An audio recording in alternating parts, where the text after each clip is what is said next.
যারা আমরা রিজিকের চিন্তা করি, সুস্থতা অসুস্থতা হায়াত নিয়ে খুব টেনশন করি, তাদের ব্যাপারে আল্লাহ রাসূল কি বলছেন? আল্লাহ রাসূল বলছেন, সুম্মা ইয়াবআসাল্লাহু মাকানান ফায়ু'মারু বিআরবা'i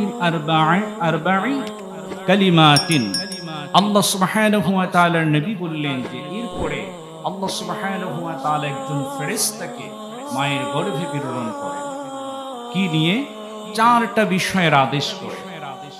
চারটা বিষয়ের আদেশ করে আল্লাহ সুবহানাহু ওয়া তাআলা তার মায়ের রেহিমের ভিতরে ফেরেশতাকে পাঠিয়ে দেন। ফেরেশতাকে আদেশ করা হয়, উক্তুব, তুমি লিখে নাও ওই বান্দা যিনি পৃথিবীতে আগমন করবে তার জন্য তুমি কি করো? লিপিবদ্ধ করে দাও আমালুহু, সে পৃথিবীতে কি কি আমল করবে, ওয়া রিজকাহু, সে পৃথিবীতে কতটুকু উপার্জন করবে, কতটুকু খাবে, তার সমস্ত রিজিক তুমি লিখে দাও। ও আজালুহু, সে কতদিন পৃথিবীতে হায়াত পাবে, কতদিন পৃথিবীতে জীবিত থাকবে, সেটাও তুমি কি করো?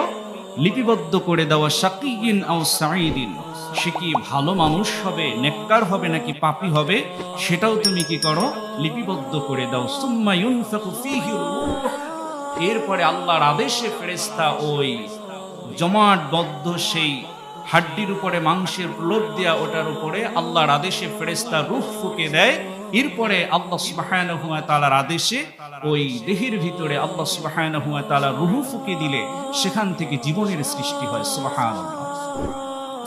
তাহলে এবার বুঝতে পারেন তো যে আসলে আমাদের রিজিক আমাদের শরীরে রূহ দেওয়ার আগে সেটা কি হয়ে গেছে?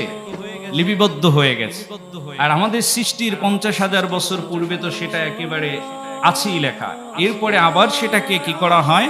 লিপিবদ্ধ করা হয় মায়ের গর্ভে রেহিমে থাকা অবস্থায়। যখন আমাদের শরীরে রূহ ফুঁকে দেওয়া হয় না, ওই অবস্থায় লেখা হয়, লেখার পরে আমাদের শরীরে রূহ ফুঁকে দেওয়া হয়। তাহলে আমাদের বোঝা উচিত যে আসলে আমরা যতই পেরেশানি করি না কেন, যতই লোভ লালসায় ভুগি না কেন, রিজিক সেটা কি? ফিক্সড। অতএব আপনি সুদ খান আর ঘুষ খান আর চুরি করেন আর ডাকাতি করেন, চাঁদাবাজি করেন, সময় কিন্তু এক আর নির্ধারণ কিন্তু এক। আল্লাহ রিজিককে ফিক্সড করেছেন, পদ্ধতি ফিক্সড করেন নাই। আপনি চুরি করলেও জীবনের শেষ পর্যায়ে গিয়ে হয়তো বা $1 মিলিয়ন আপনি ইনকাম করবেন, আর ভালো পথে চললেও জীবনের শেষ পর্যন্ত গিয়ে আপনি $1 মিলিয়ন ইনকাম করবেন। তবে যদি যে লোভী সে প্রতারিত হয়, আর যে আল্লাহর উপরে তাওয়াক্কুল করে, সে দিন শেষে যেটা আল্লাহ নির্ধারণ করেছেন সেটা তার কাছে আসবেই আসবে।